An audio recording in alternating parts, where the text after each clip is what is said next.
当たりめこちゃん、もう墨を吐けるようになっただこ。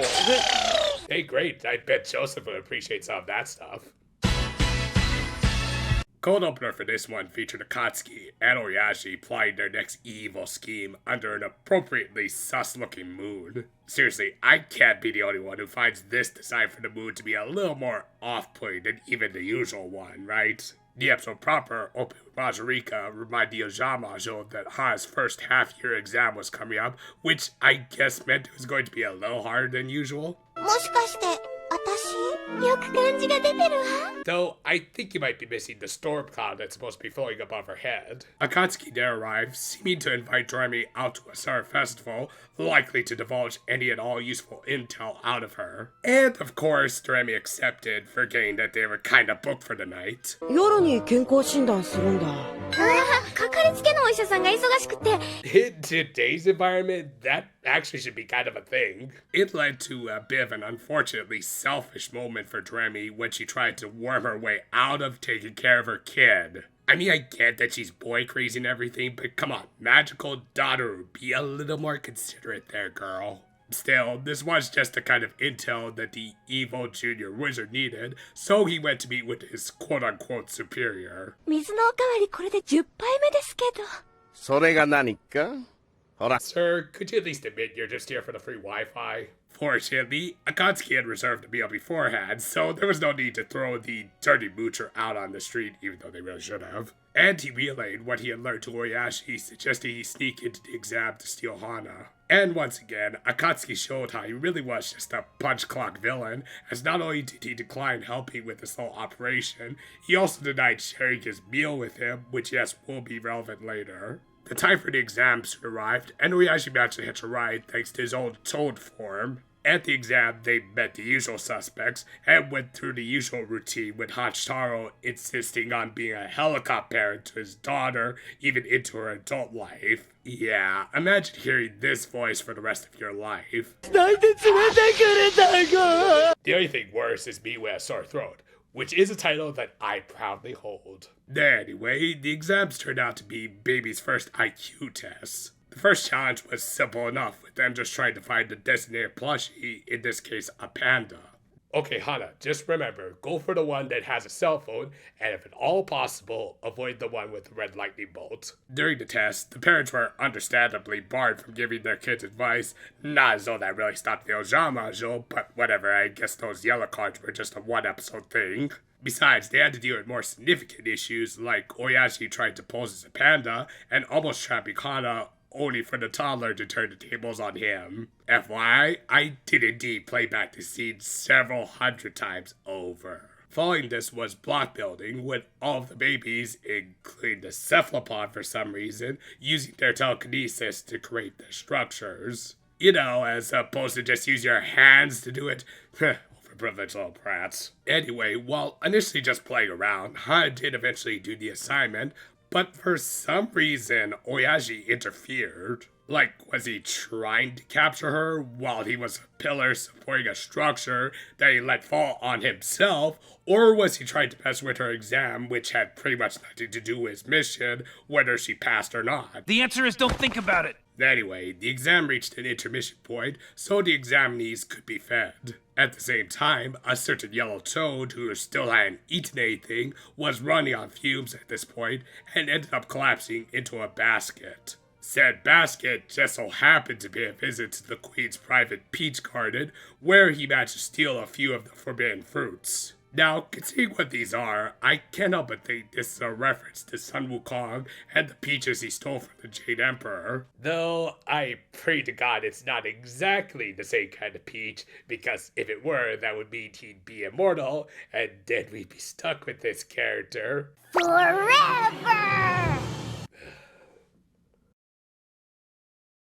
The final test was a pretty typical jigsaw puzzle where the babies would have to form a rectangle out of a bunch of random shapes. However, this was quickly interrupted by Oriyashi, who decided to drop all subtlety and went straight into terrorist activities by kidnapping all of the babies at once. As well, of course, he only wanted Hana, he figured he could also use the rest of the kids as leverage to force the witches to drop their guns, surrender their magic orbs. Yeah, to his credit, it was actually a pretty smart plan, except for the fact that he probably should have included wands in that stipulation, as he really should have known for a fact the Ojamajo were there. I did not think that through! As a result, the Ojamajo managed to activate the Pottering forms, and we got a quote-unquote battle, which, as I always say for this show, we don't necessarily need a gritty CQC brawl like from the still non-existent Precure franchise at the time, and I can just appreciate good animation and some clever direction, which the Ojamajo managed to pull off thanks to some very effective bait and switch tactics